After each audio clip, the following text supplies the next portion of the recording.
Students, आपण quadratic equation बघतो आहोत.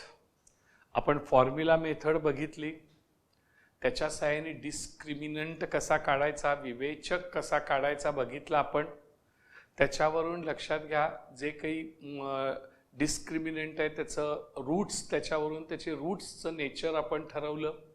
आता थोडंसं काही राहिलेली एक्झाम्पल्स आहेत, काही होमवर्क आपल्याला करता येतील, तर ते किरकोळ अशी एक्झाम्पल्स आज आपण देणार आहोत. या ठिकाणी आजच्या या क्वाड्रॅटिक इक्वेशनच्या पहिल्या दिवशी जवळजवळ 35 होमवर्क आम्ही आपल्याला देणार आहोत. छोटी छोटी एक्झाम्पल्स आहेत, पण ती गणित आज आपण सोडवायची आहेत. लक्षात घ्या. पहा, इथं किरकोळ एक्झाम्पल आहे, find the values of A B C. Examples तुम्ही पुष्कळ गणित अशी सोडवलीत मगापासून, तरी सुद्धा मी तुम्हाला इथे 4 एक्झाम्पल सोडवून दाखवणार आहे. तर त्याच्यामध्ये आपण पहिलं एक्झाम्पल इथे बघूया. लक्षात घ्या सर, या ठिकाणी हे तिसरं एक्झाम्पल पेज 2.4 मधलं तिसरं बघा बरं सर. 2.4 मधलं तिसरं एक्झाम्पल मी पाहतोय. y² is equal to 7y. बरोबर सर. कसं करणार बघा सर, हे 7y इकडं आले, y² मायनस 7y आणि कॉन्स्टंट टर्म काही नाही आहे, 0 इज इक्वल टू 0. आता हे कम्पेअर करूया सर आपण. म्हणजे कसं होईल, ay² plus by plus c is equal to 0. एक्सच्या ऐवजी आपण y घेतलं. लक्षात घ्या, इथे y² चा कोइफिशियंट किती आहे बघा सर, 1 आहे. राईट. मग abcच्या व्हॅल्यू आता लिहायच्या आहेत सर. माझी काही गरज आहे का बघा. Value of a, value of b, value of c. बरोबर सर. मग व्हॅल्यू ऑफ a किती आहे, 1. Value of b minus 7, value of c 0. इथे कॉन्स्टंट टर्म जर दिली नसेल तर ती 0 घ्यायची आहे. हे थोडंसं शिकवायचं होतं म्हणून हे एक्झाम्पल घेतलं. इथे बघा सर, वास्तविक 2.1 मधलं हे दुसरं गणित मी करण्याची गरज नाही आहे, पण तरी सुद्धा मी आपल्यासमोर एक्झाम्पल मांडतोय. हे x-1 bracket square is equal to 2x plus 3 हे आहे. लक्षात घ्या, आपण बघितलेलं होतं सर. लक्षात घ्या की a मायनस बी ब्रॅकेट स्क्वेअरचा फॉर्म्युला काय आहे. राईट. मी लिहू इथे, what is the formula for a minus B bracket square, rule of expansion मी शिकवलाय. a मायनस बी ब्रॅकेट स्क्वेअरचा रूल ऑफ एक्सपान्शन, विस्ताराचा नियम, a² minus 2ab plus b². पहिल्याचा वर्ग मधलं चिन्ह गुणाकार दुप्पट अधिक दुसऱ्याचा वर्ग. पहिल्याचा वर्ग मधलं चिन्ह गुणाकार दुप्पट a आणि b चा गुणाकार ab, त्याची दुप्पट ab प्लस b चा वर्ग b². That is a minus B bracket square means a² minus 2ab plus b². ते इथं करायचं आहे सर. म्हणजे इथं काय होईल सांगा, a² minus 2ab plus b² is equal to 2x plus 3 आहे. तसं a म्हणजे x, a² minus 2ab, a म्हणजे x, b म्हणजे 1 प्लस b² म्हणजे 1. बरोबर आहे सर. म्हणजे अशा प्रकारच्या या व्हॅल्यूज घालायच्या सर. म्हणजे आता कसं होईल बघा sir, x² minus 2x plus 1 is equal to 2x plus 3. हे मायनस 2x हे प्लस 2x इकडल्या साईडला घेऊन या, प्लस 2x इथे घेऊन या, मायनस 2x होईल. हे प्लस 3 इथं घेऊन या, मायनस 3 होईल. म्हणजे कसं होईल बघा sir, x² minus 2x plus 2x चे minus 2x plus 1 as it is plus 3 चे मायनस 3 इज इक्वल टू 0. आता लास्ट कसं होईल बघा sir, x² minus 2x minus 2x minus 4x minus 3 plus 1 that is minus 2 बरोबर 0. मग याच्यावरून लक्षात घ्या सर, आपल्याला काय करायचं आहे, इथे व्हॅल्यूज आपल्याला ठरवायचे आहेत. लक्षात घ्या सर, हे पुन्हा लिहून घेतो. x² minus 4x minus 2 is equal to 0. x² चा कोइफिशियंट काही नाही म्हणजे 1. That is ax² plus bx plus c is equal to 0. Therefore a is equal to 1, b is equal to minus 4 and c is equal to minus 2. या values लक्षात घ्या. इथे हे example झालं. इथे आणखीन एक एक्झाम्पल आहे, चौथं ते आपण घेतोय 2.1 मधलं तिसऱ्यातलं चौथं. बरं सर, तिसऱ्यातलं चौथं एक्झाम्पल आपण घेतोय सर, लक्षात घ्या. 2.1 मधलं तिसऱ्यातलं चौथं एक्झाम्पल काय बघा, 3m² बरोबर 2m² -9.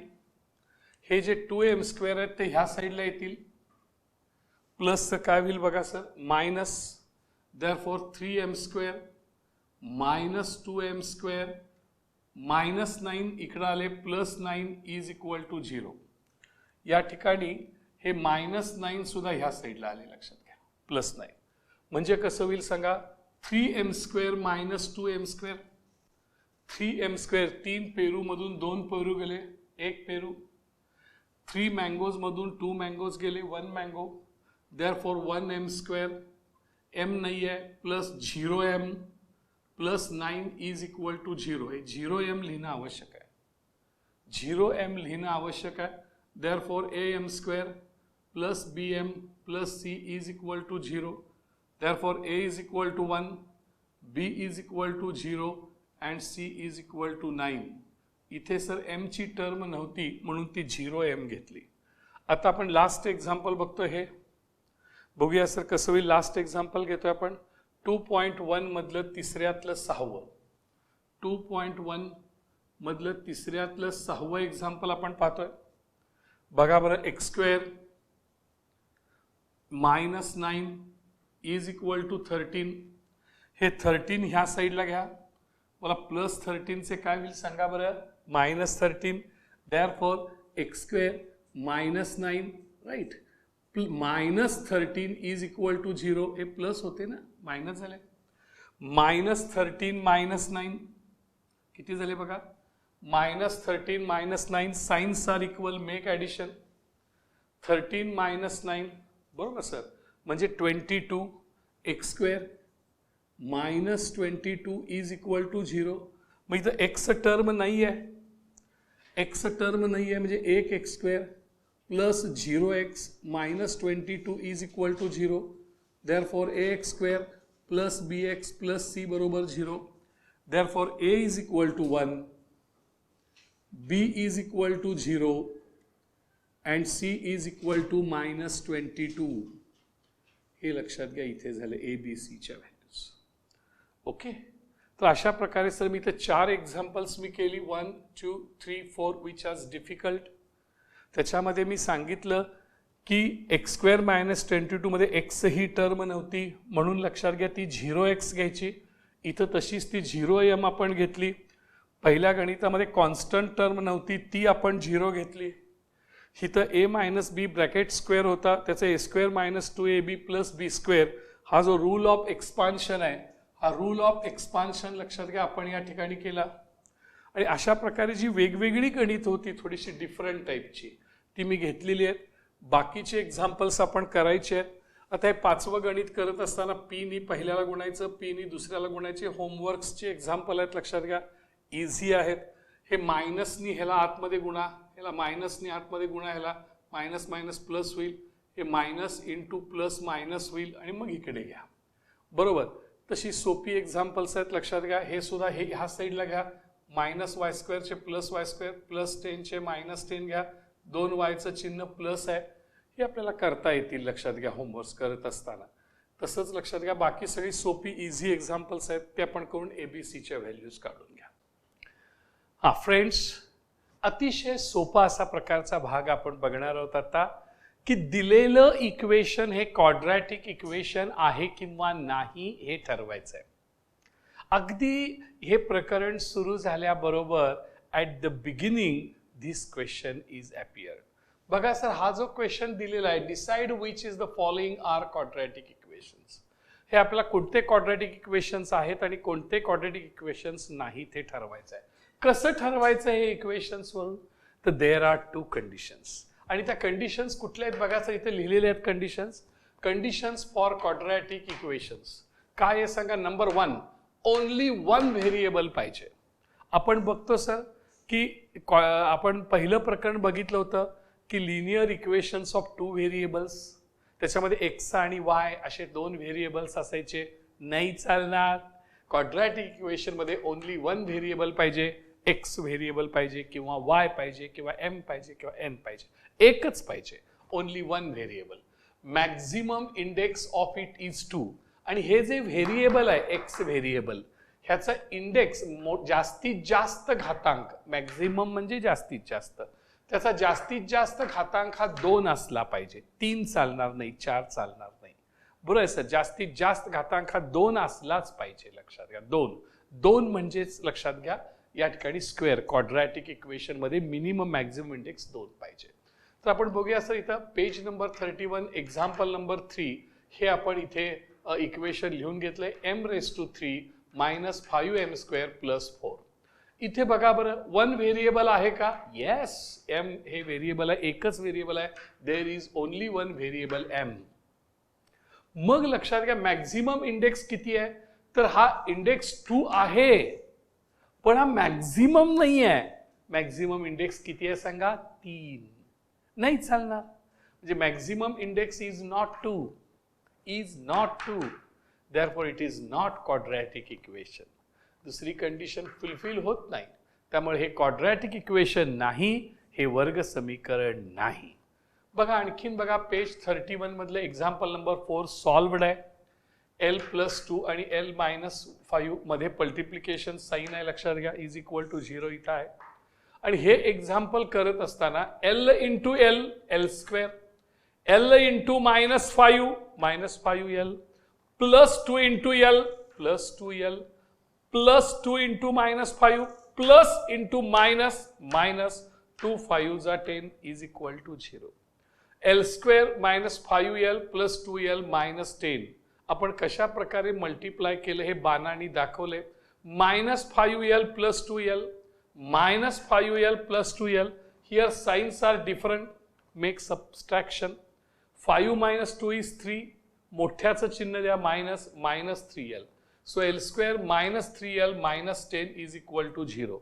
इथे सर l हे एकच व्हेरिएबल आहे. There is only one variable l.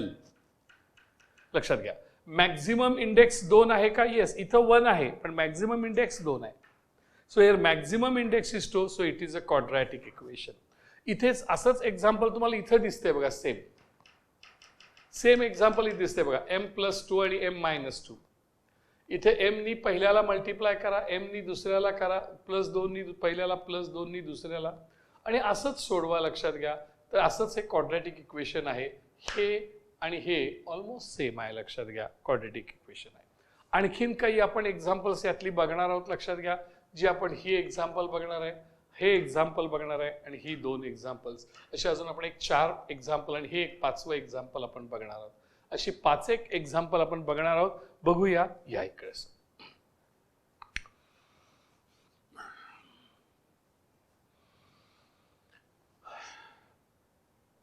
2.1 मधलं पहिलं एक्झाम्पल आहे सर. 2.1 मधलं पहिलं एक्झाम्पल आहे. त्यात त्यांनी काय सांगितलंय sir? Write any 2 quadratic equations. काय त्यांनी प्रश्न दिलाय सर? 2.1 मधलं पहिलं, राईट एनी 2 क्वाड्रॅटिक इक्वेशन्स. कोणतेही 2 वर्ग समीकरण लिहा. मग तो वर्ग समीकरण लिहायचं, क्वाड्रॅटिक इक्वेशन लिहायचं म्हणजे हा एक जनरल फॉर्म्युला तुम्हाला माहिती आहे सर, ax² + bx + c = 0. त्यामुळे हा जो फॉर्म्युला आहे, हा फॉर्म्युला लक्षात घ्या. आपण हा लक्षात ठेवूया, पाठ करूया. मग ह्याच्यामध्ये एबीसीच्या काहीही किमती घाला, तुम्हाला क्वाड्रॅटिक इक्वेशन मिळत जाईल. पण लक्षात घ्या, त्यातला x² हा महत्वाचा आहे. एक्स नसला तरी चालेल, कॉन्स्टंट टर्म नसली तरी चालेल, पण हे पाहिजेलच. हे नसेल तर क्वाड्रॅटिक इक्वेशन होत नाही. त्यामुळे ए ची व्हॅल्यू तुम्ही 0 न घेता काहीही घ्या. इथं काहीही चालतंय सर. ए ची व्हॅल्यू 0 न घेता काहीही घ्या, क्वाड्रॅटिक इक्वेशन तयार होईल. लक्षात घ्या. म्हणजे इथं घेतलं 5x² + 3x, सी ची व्हॅल्यू घेतली नाही, कॅन्सल 0, हे क्वाड्रॅटिक इक्वेशन आहे. तसंच आपण जसं सी ची घेतली तशी इथं बी च्या ठिकाणी 0 घेऊया. ह्या 2च घेऊ आपण. समजा इथं 1x² + 3, इथं एक्स घेतलं नाही, म्हणजे हे सुद्धा क्वाड्रॅटिक इक्वेशन आहे. x² असलं म्हणजे झालं आर क्वाड्रॅटिक इक्वेशन्स. हे लक्षात घ्या. अशा प्रकारचे ओपन एंडेड क्वेश्चन्स ह्याला म्हणतात, की मनाला येईल ते इक्वेशन्सला तुम्हाला इथे मार्क्स मिळतील. लक्षात घ्या. 2.1 मधलं दुसऱ्यातलं तिसरं एक्झाम्पल आहे y square plus 1/y is equal to 2. हे क्वाड्रॅटिक इक्वेशन आहे का नाही ठरवण्यासाठी हे सोडवायला पाहिजे. इथं डिनॉमिनेटर मध्ये 2 आहे, नाही चालत. मग डिनॉमिनेटर मधलं 2 y जर काढायचं असेल तर ह्या प्रत्येक टर्मला आपण y नी गुणलं पाहिजे, मल्टिप्लाय केलं पाहिजे. मग multiply each term by y. मग ह्याला y नी गुणलं y square into y raise to 3. ह्याला y नी मल्टिप्लाय केलं y ला y कॅन्सल प्लस 1. ह्याला y नी गुणलं 2 इंटू y 2y. त्यामुळे अशा पद्धतीने सर पुन्हा एकदा y into y square y cube. ह्याला y नी मल्टिप्लाय केलं y ला y कॅन्सल प्लस 1. ह्याला y नी मल्टिप्लाय केलं 2y. मग या ठिकाणी हे प्लस 2y इथे घेतले सर, मधोमध घेतले जरा दिसायला थोडं बरं जावं म्हणून हे प्लस 2y इथे घेतले. y cube minus 2y plus 1 is equal to 0. पण इथे इंडेक्स 1 आहे पण मॅक्झिमम इंडेक्स 2 आहे का? नाही आहे, मॅक्झिमम इंडेक्स 3 आहे. हिअर मॅक्झिमम लक्षात घ्या, हिअर मॅक्झिमम इंडेक्स जो आहे लक्षात घ्या इज नॉट 2, 2 नाही आहे 3 आहे. So it is not quadratic equation, म्हणून हे वर्ग समीकरण नाही. लक्षात घ्या 2.1 मधलं दुसऱ्यातलं चौथं गणित आहे. लक्षात घ्या x plus 1/x is equal to -2. Denominator मधलं हे x नको आहे. काय करणार, ह्या x नी प्रत्येक टर्मला मल्टिप्लाय करा. म्हणजे मल्टिप्लाय ईच बाय x. पहिल्याला x नी मल्टिप्लाय करा x into x x square. दुसऱ्याला x नी मल्टिप्लाय करा x ला x कॅन्सल प्लस 1. ह्याला x नी मल्टिप्लाय करा -2 इंटू x -2x. -2x इकडे घ्या सर, कसं होईल -2x चे plus 2x x square plus 2x plus 1 is equal to 0. इथे जर बघितलात तर 1 व्हेरिएबल आहे x. इथं आहे there is only 1 variable x. Maximum index 2 आहे. हा तुम्हाला इंडेक्स 1 दिसतोय पण मॅक्झिमम इंडेक्स 2 आहे. So here maximum index is 2. So it is a quadratic equation. इथं प्रॉब्लेम सेट 2 मधलं दुसऱ्यातलं तिसरं आहे. हे एक्झाम्पल बघा x plus 2 bracket square is equal to 2x square. मग x प्लस 2 ब्रॅकेट स्क्वेअर हे सॉल्व्ह करायला पाहिजे. कसं करणार तर a plus b bracket square हा फॉर्म्युला आहे बघा sir. a plus b bracket square म्हणजे a square plus 2ab plus b square. a minus b bracket square म्हणजे a square minus 2ab plus b square. मग यातला a plus b bracket स्क्वेअरचा formula वापरूया. a plus b bracket square is equal to a square plus 2ab plus b square. a plus b bracket square म्हणजे a square plus 2ab plus b square. हा formula वापरला. 2x square आहेत तसेच. इथे x square plus 2 2 जा 4x plus 2 चा square 4. हे 2x square इकडे घेतले प्लस 2x स्क्वेअर चे minus 2x square plus x square आहेत तसेच plus 4x plus 4 is equal to 0. Minus 2x square plus x square. पहा इथं minus 2x square plus 1x square minus 2x square plus 1 square. Signs are different, signs are different. So make subtraction. 2 minus 1 is 1 आणि मोठ्याचं चिन्ह द्या, मोठं 2 आहे minus 1x square. So minus 2x square plus 1x square is minus 1x square plus 4x plus 4. सुरुवातीला चिन्ह वजा चालत नाही, सगळ्यांचं चिन्ह बदला. Minus plus plus minus plus minus. So इथे बघा 1 व्हेरिएबल आहे का? Yes, there is only 1 variable. होय, एक व्हेरिएबल आहे. इथं मॅक्झिमम इंडेक्स 2 आहे का? येस, एक इंडेक्स आहेच पण मॅक्झिमम इंडेक्स 2 आहे. Maximum index is 2. So it is a quadratic equation.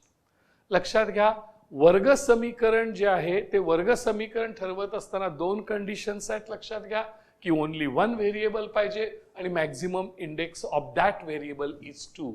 त्या अव्यक्ताचा जे घातांक आहे तो 2 असला पाहिजे जास्तीत जास्त. लक्षात घ्या आज आपण पहा सकाळपासून लक्षात घ्या आपण बघत आहोत. आज आपण क्वाड्रॅटिक इक्वेशन हे लेसन सुरू केलं आणि हे सुरू करत असताना आज आपण फॉर्म्युला मेथड घेतलेली आहे.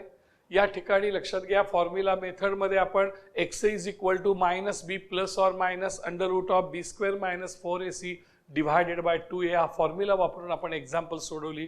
त्याचे 3 प्रकार बघितले आपण की ज्याच्यामध्ये स्क्वेअर रूट इझिली पॉसिबल आहे, ज्याच्यामध्ये स्क्वेअर रूट पॉसिबल नाही आहे आणि ज्याच्यामध्ये स्क्वेअर रूट पार्शली पॉसिबल आहे. अशा तिन्ही या ठिकाणी बघितल्या. त्यानंतर एबीसीच्या किमती काढण्याची काही ABC find the values of ABC ही आपण काही बघितली, त्यातली एक्झाम्पल्स काही बघितली. त्यानंतर आपण find the value of discriminant that is delta, that is find the value of b² - 4ac याची काही एक्झाम्पल बघितली. आणि त्या b²-4ac व्हॅल्यूवरून या ठिकाणी त्याचे रूट्स म्हणजे त्या इक्वेशनच्या एक्सच्या व्हॅल्यूज कशा येतात हे ठरवलं जातं. जर का डेल्टा इज इक्वल टू 0 आलं तर रूट्स हे रियल आणि इक्वल येतात. जर डेल्टाची किंमत पॉझिटिव्ह आली, जे डेल्टा इज ग्रेटर दॅन 0 आलं तर लक्षात घ्या रूट्स म्हणजे त्या एक्सच्या ज्या किमती आहेत त्या लक्षात घ्या रियल येतात पण अनइक्वल येतात, असमान येतात, वास्तव आणि असमान येतात. पण डेल्टाची किंमत निगेटिव्ह आली, जर डेल्टाची किंमत b² - 4ac ची किंमत निगेटिव्ह आली म्हणजेच डेल्टा इज लेस दॅन 0, डेल्टाची किंमत 0 पेक्षा कमी म्हणजे मायनस जर का डेल्टाची किंमत आली तर लक्षात घ्या व्हॅल्यूज ऑफ एक्स म्हणजेच रूट्स आर नॉट रियल. तर रूट्स जे आहेत त्या रियल व्हॅल्यूज नसतात. अशा प्रकारचं आपण त्या रूट्सचं नेचर, त्या मुळांचं स्वरूप देखील आपण या ठिकाणी आज बघितलं. आपण उद्याला आणखीन काही बघणार आहोत, काही एक्झाम्पल्स, काही महत्त्वाचे एक्झाम्पल्स बघणार आहोत त्याच्यावरचे आणि काही पुढचा भाग बघणार आहोत. आज जशी फॉर्म्युला मेथडनी आपण क्वाड्रॅटिक इक्वेशन सोडवली तसे आणखीन क्वाड्रॅटिक इक्वेशन सोडवण्याच्या आणखीन 2-3 मेथड्स आहेत त्या आपण बघणार आहोत.